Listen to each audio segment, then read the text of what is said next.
Dominique was speaking about his leprosy colony and all the seva, or good service he's doing there.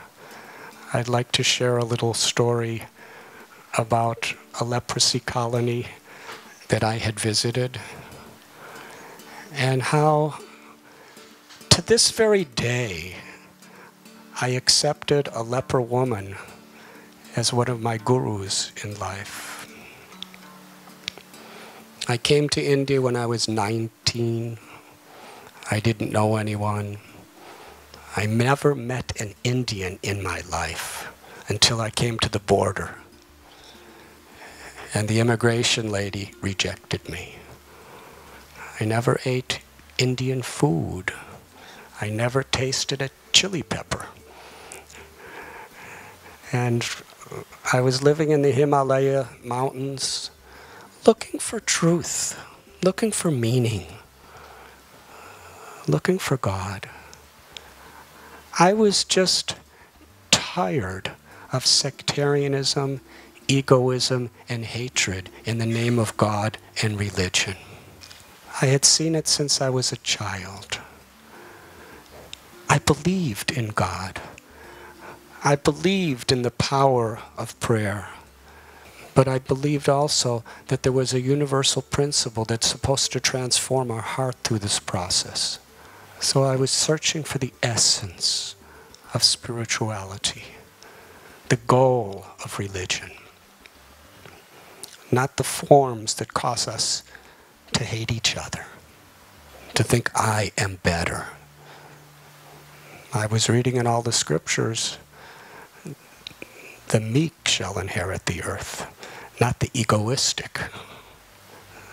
So I studied Christianity, Judaism. I hitchhiked from London to India and studied Islam in the Middle East. And I studied Buddhism and different branches of Hinduism. And during my travels, I was walking through a forest in the mountains, and I came into a leprosy colony. I just turned 20. I had never seen suffering like this. From a suburb of Chicago, very close to where Ed and Grace are from, Highland Park. And many did not have noses, they did not have fingers or toes, their faces were deformed and shriveled. Some of them were in rags or no clothes. They had no homes. They were just laying on the ground in a jungle. They surrounded me, demanding bakshish, charity. I had nothing, but they kept screaming at me, bakshish, bakshish. They were desperate. And they wouldn't let me go. There was about 15 of them around me in a circle. It was a culture shock. Finally, they patted me down and saw that I really had nothing. And I started walking, and I saw one old leper woman. Had white hair, not so much. Deformed in every way. She offered her pranams to me as I was walking by, like this.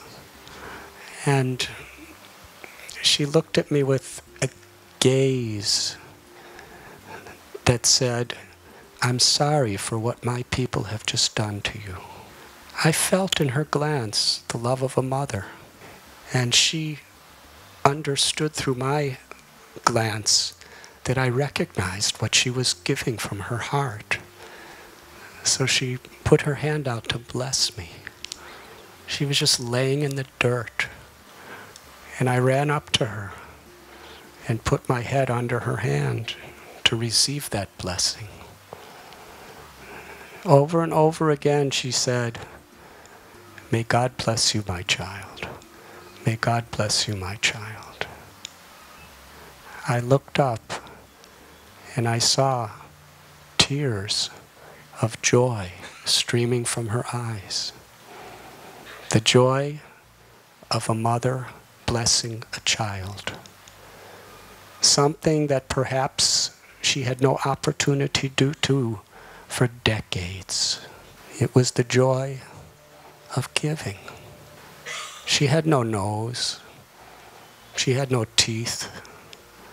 Her face was very deformed. But I can tell you, and I was just coming out of my teenage years from America, and I used to watch all those movies and everything. But she was the most beautiful woman I had ever met. Most beautiful person I had met up until that time. Beauty is not about the externals. The beauty of a person is their character. The beauty of the person is in their hearts. And if we want to find real love, real happiness in life, we do have to go below or beneath or beyond the superficial external appearances of this world. Dominique was talking about Mother Teresa. In 1971, I visited her. And she told me at that time that the problem in this world is hunger. Not hunger of the belly, hunger of the heart. People are lonely, starving, and the only thing that could give satisfaction to the heart is love. She said, God's love. She said, I go to New York and I go to London and I go to Bombay and Paris and all of these places. She said, the very, very wealthy people there, they're starving more than these people that you see in the streets of Calcutta. She said, when these people die in my arms, I see light in their eyes. I don't see that light in so many of the people who have so much. Real love is a thing of the heart. And that's where happiness really lies. And she told me that unless you have that love, you cannot give that love. And actually, in giving that love, that is how we receive the love. It is a process.